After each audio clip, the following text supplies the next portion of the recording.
Hey Tim, I see you put some new lights on the Bronco. Yep. Those are those new Nacho lights. Put a set on the JL too. Are they any good? Yep.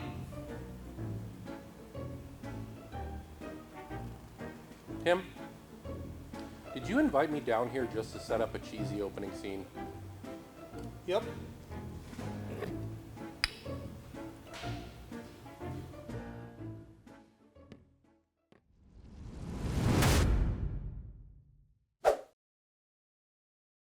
Nacho lights. What are Nacho lights? Why does it seem that everyone's talking about Nacho Technology lights these days? Well, first off, you'll notice that these lights look different, and that's because they are different. They have what Nacho Technology calls full power selective lighting. These lights have an area light, a low beam, and a high beam. That's 3 light beam patterns in one light. And they have a total combined power output of 90 watts. The area light produces 140 degrees of lighting, perfect for crawling along the trails or as an area light for setting up camp. The low beam setting, that's a combination of a traditional drive beam and a spot beam. This is that perfect range when you need something more than your high beams alone, but you don't need to light up the whole world. Now, when you do need to light up the whole world, that's when you get into that third setting, the high beam. And this has the same beam pattern as the low beam, but now they're kicking more horsepower into that beam. And that's going to be giving you what Nacho Technology calls their full 90 watts and spots. Now, another thing that sets the Nacho lights apart from any other lights are the mini computers built right in. That's right, a little computer inside each light. I mean, everything else has computers in them, so why don't your lights? Besides handling the power management to the different beam patterns, these computers also handle thermal management, and they have an active voltage monitoring system.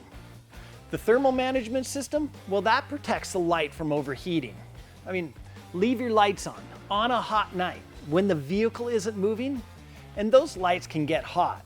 Well, if they start getting too hot, the thermal management system will start derating those LEDs, and it's going to derate them down until they drop to a manageable internal temperature.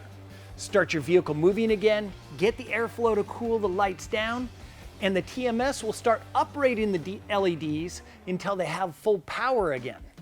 Now, the AVM, or active voltage monitoring system, that monitors the input voltage, and it adjusts light output to keep the supplied voltage at optimum levels. So let's say you drop an alternator, you lose your alternator, and your power drops down. Once you hit 11.5 volts, it's going to start derating those lights again.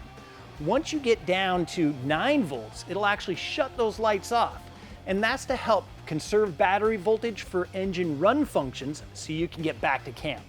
The light bodies feature aluminum construction, and they're vented, basically making the light housing a giant heat sink.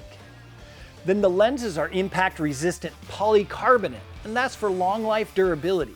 And the mounting brackets, well, they're stainless steel for corrosion resistance. And all these features add up to a light that's designed to last the life of your vehicle. Well, maybe even longer for some of you, because all Nacho lights, they're backed by a true lifetime warranty. Now, installation is like any other lights.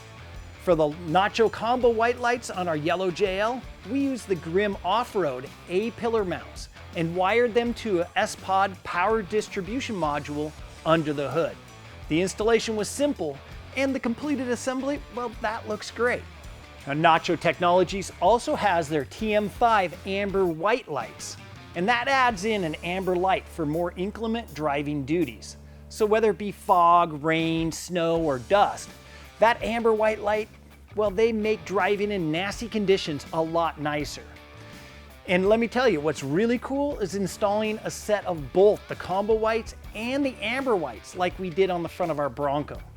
Now, all 4 lights are a tight squeeze in that Black Ops bumper, but the combined performance, that's wow! The white lights are really bright, but when you turn on the white amber pair, the addition of that yellow light really cuts down on the washout that often occurs with really bright white lights. Now, after living with these lights for a few weeks, I gotta say, I love this combination. And if I could only have 4 lights on the front of my 4x4, I think this would be the great combo to have. Now for the Bronco, we bolted them to the light mounting flange on the LOD Black Ops winch bumper. Then just like that yellow JL, we wired the Nacho lights into an S-Pod Bantam power distribution system. Now the S-Pod makes wiring accessories super simple, and it gives you great control over each function of those lights. Now Nacho does offer completed wiring harnesses for their lights. They come wired for 2 lights per harness, though you can daisy chain 4 lights into a single harness. For added protection, Nacho also has black and amber covers available for these lights.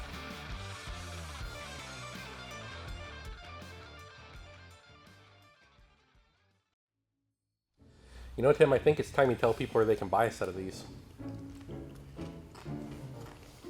Well, they can click on that link down in the description box and get a set or 2 on the way. Could we be done now? Well, not until we're finished.